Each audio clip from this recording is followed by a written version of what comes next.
Hello friends, welcome to my YouTube channel.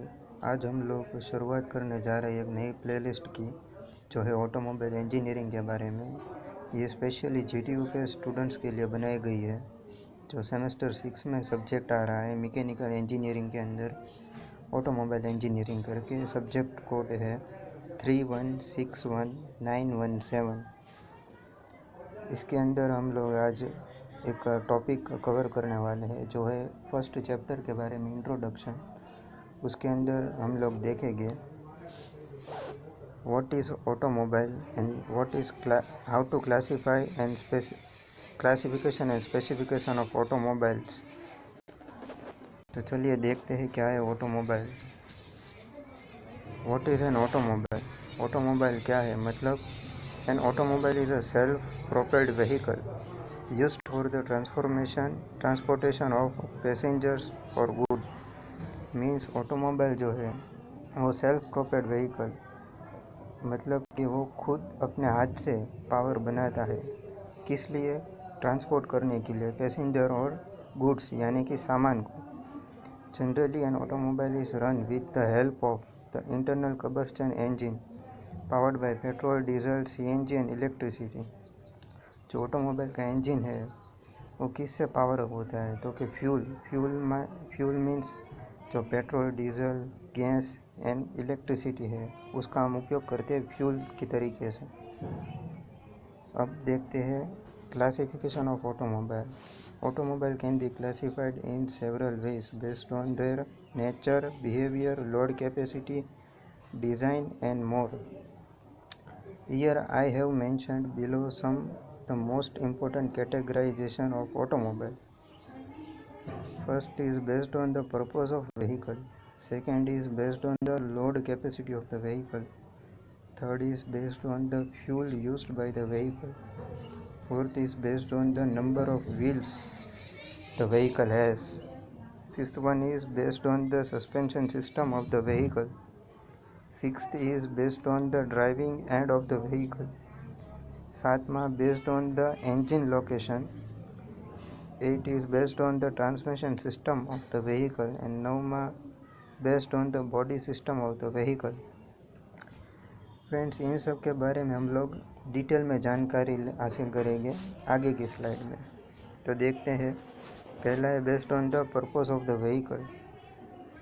Automobiles are categorized based on the purpose of the vehicle, as if an automobile is used for good carrier or passenger carrier or used for any special usage। Means हमारा purpose क्या है automobile को use करने के लिए। Generally हमारे 3 purpose होते हैं, या तो पैसेंजर की ट्रांसपोर्टेशन के लिए, या फिर माल सामान ले जाने के लिए, और स्पेशल यूज़ में क्या आता है, जो स्कूल बस है, फायर ब्रिगेड ट्रक्स है, एम्बुलेंस है, वो स्पेशल यूसेज में आता है। सेकेंड क्लासिफिकेशन है based on the load capacity of the vehicle है वो कितना लोड कैपेसिटी है उसकी, कितना लोड वो कैरी कर सकते हैं उसके ऊपर, उसके हिसाब से ये क्लासिफिकेशन है, जो 3 टाइप में है: light duty vehicle, medium duty vehicle and heavy duty vehicle. Example of light duty vehicle such as private cars like Nano, Alto, Scorpio. जो हमारी कन्वेंशनल कार आती है वो सब लाइट ड्यूटी व्हीकल में आती है। मीडियम ड्यूटी व्हीकल्स है वो मिनी बस है, स्कूल बस है, वो सब मीडियम ड्यूटी व्हीकल्स में आते हैं। And examples of heavy duty vehicles are Volvo bus, truck, tractor, trailer, वो सब है वो हैवी ड्यूटी व्हीकल में आते हैं। तीसरा वाला है based on the fuel used by the vehicle. इसके अंदर जो फ्यूल हम लोग व्हीकल में इंजन के अंदर यूज़ करते हैं उसके हिसाब से ऑटोमोबाइल्स को क्लासीफाई करते हैं। जो फ्यूल हम यूज़ करते हैं वो कौन से? तो कि petrol, diesel, electricity and CNG means compressed natural gas. तो पेट्रोल जो यूज़ होता है फ्यूल के अंदर वो कौन से ऑटोमोबाइल में होता है? Like private vehicles, 2 wheelers, even light weight commercial vehicles as well. Diesel है जो यूज़ होता है वो भी कार में, ट्रक में, बसेस में, जैसे भी वगैरह में यूज़ होता है। And compressed natural gas means CNG, वो भी आजकल ज़्यादातर गाड़ियों में देखने को मिल रहा है। चौथा जो क्लासिफिकेशन हुआ है based on the number of wheels the vehicle has, means जो व्हीकल है हमारा ऑटोमोबाइल है वो कितने व्हील्स है उसमें लगे हुए हैं उसके हिसाब से ये क्लासिफिकेशन है। जो है 2 व्हीलर व्हीकल जो हमारी मोटरसाइकिल और स्कूटी आती है वो, 3 व्हीलर व्हीकल जो ऑटो रिक्शा आती है, 4 व्हीलर व्हीकल कार, बस यानी मिनी बस यहाँ पे कंसिडर करें, ट्रक, ट्रैक्टर सब आता है। 6 व्हीलर व्हीकल में बस आएगी, ट्रक आएगा। 8 व्हीलर व्हीकल में भी बस, ट्रक एंड ट्रेलर। इवन बड़ा सामान ले जाने के लिए कंटेनर आता है ट्रेलर का, उसमें भी ट्रक आएगा जिसमें मोर देन 8 व्हील लगे होते हैं। पांचवा क्लासिफिकेशन है based on the suspension system of the vehicle. जो व्हीकल है हमारा वो कौन सा सस्पेंशन सिस्टम कैरी कर रहा है, कौन सा उसमें अटैच है, उसके हिसाब से based on the suspension system हम 4 प्रकार से इसे क्लासीफाई कर सकते हैं। पहला है independent suspension system, non independent और rigid suspension system, air suspension system and hydro electric suspension system. इन चारों सस्पेंशन सिस्टम को हम थोड़ा डिटेल में स्टडी करते हैं। पहला है एयर सस्पेंशन सिस्टम। इसके नाम के हिसाब से हम देख सकते हैं कि इसमें सस्पेंशन सिस्टम के अंदर एयर का यूज होता है। Here air is feed into an air bag by the help of air compressor under the pressure of 5.67 kg पर square meter which is use as the suspension system. जो air है उसे air compressor के ज़रिए एक air bag में भरा जाता है जिसका प्रेशर होता है 5.67 kg पर मीटर स्क्वायर, और जो एयर बैग है वो सस्पेंशन सिस्टम की तरह काम करता है। दूसरा वाला independent suspension system, it is generally used in front axle of the vehicle. In this suspension system only one wheel is adjusted its position accordingly to the road condition. Here is little to zero effect on the opposite wheel. यहाँ पे ये क्या कहना चाहता है कि जो independent suspension system है उसके अंदर ये फ्रंट एक्सेल में यूज़ होता है, और जब एक व्हील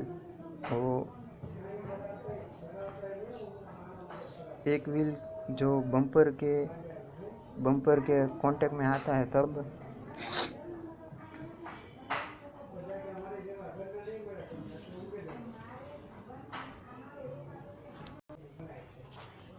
यहाँ पे जो एक व्हील बम्पर के कांटेक्ट में आएगा वही व्हील रिएक्ट करेगा, दूसरे व्हील पर उसकी कोई भी असर नहीं होगी, इफेक्ट नहीं होगी।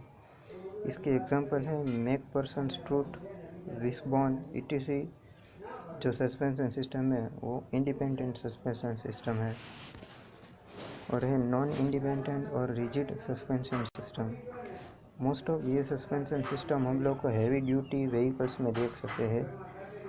Here both the wheels are attached to the same axle. That means when one wheel is in contact with any bump or uneven road, the other wheel also change its position, maybe tilt or move upward or downward. Means के जो independent में हुआ था उससे बिल्कुल उल्टा है जो नॉन इंडिपेंडेंट है। इसमें एक व्हील जो है वो गड्ढे के कांटेक्ट में या बम्पर के कांटेक्ट में आएगा तो दूसरा व्हील भी उसके अकॉर्डिंग रिएक्ट करेगा, क्योंकि दोनों व्हील सेम एक्सल पर माउंटेड किए गए हैं। इसके एग्जांपल है solid axle leaf spring, solid axle coil spring. ये सब सस्पेंशन है वो इस कैटेगरी में आएगी। आगे छठा है based on the driving end of the vehicle.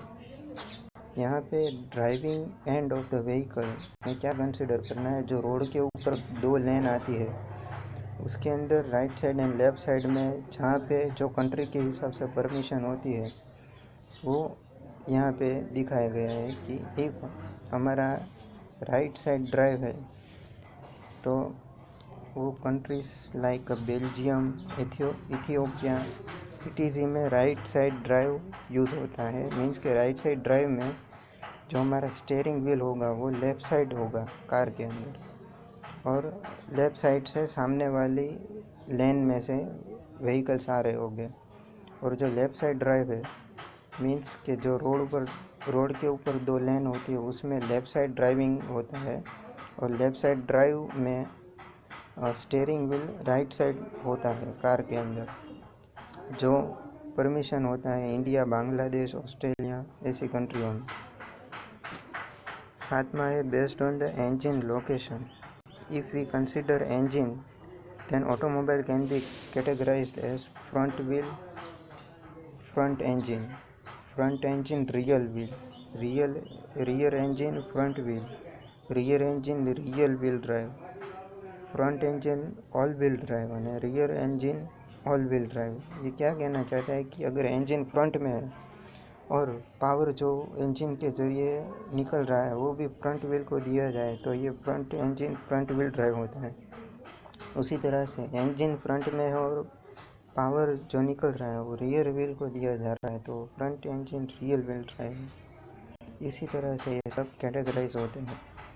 जो आखिरी वाले है front engine all wheel drive, उसमें इंजन फ्रंट में होता है और सब व्हील को पावर दिया जाता है, तो ये front engine all wheel drive होता है।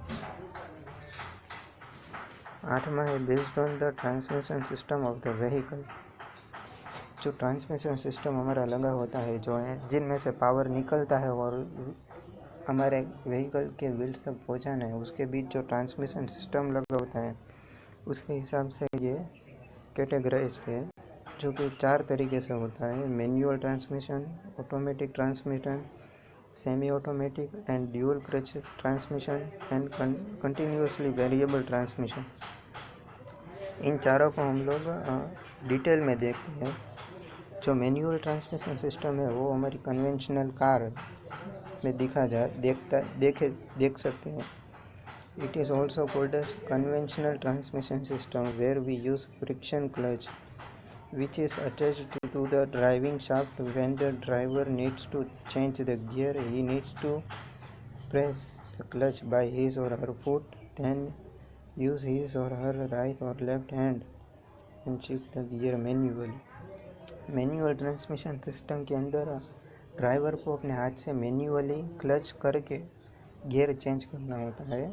उसी तरीके से ऑटोमेटिक ट्रांसमिशन है जिसके अंदर ड्राइवर को उसके तरीके से चेंज नहीं करना होता। यहाँ पे गियर जो चेंज होता है वो कंप्यूटर सिस्टम से होता है जो गाड़ी के अंदर लगा होता है, जिसके अंदर computer system planetary gears and clutch and brakes use होता है। यहाँ पे ड्राइवर को क्लच नहीं करना होता, वो अपने हाथ से कंप्यूटर सिस्टम करता है according to speed of the vehicle. Semi-automatic and dual clutch transmission system. It is the mix of manual and automatic transmission system. Gear changes in this type of transmission system are too fast. Continuously variable transmission system. In this type of transmission system we use belt and pulley instead of gears. It is also an automatic transmission system. जो 9वां और आखिरी वाला classification है based on the body system of the vehicle. Means जो vehicle है उसकी जो body है वो किस तरह से पैटर्न की गई है उसके हिसाब से क्लासिफिकेशन है। जो है पहला है टू डोर सेडन। मीन्स 2 डोर वाली कार जिसके अंदर रूफ लगा होता है, स्पोर्टी लुक होता है। बाद में है हार्ड ड्रॉप है जिसके अंदर रूफ है वो रिजिड होता है।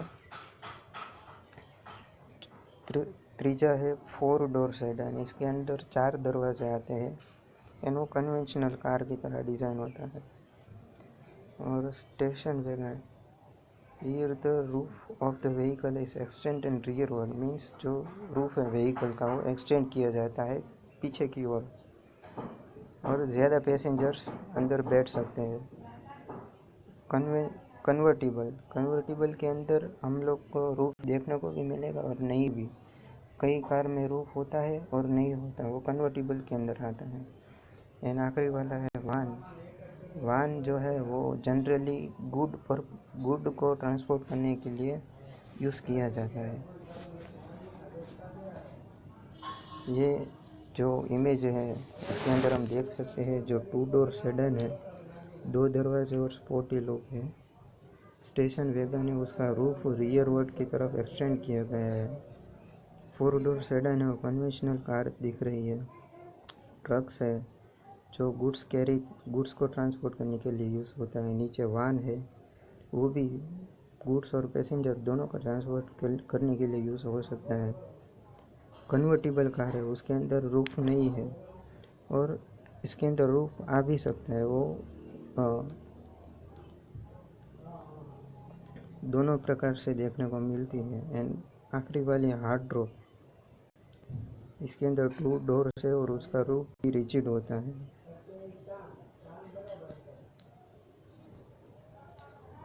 Thank you friends, I hope you will learn something new from this video. Thank you for watching my video.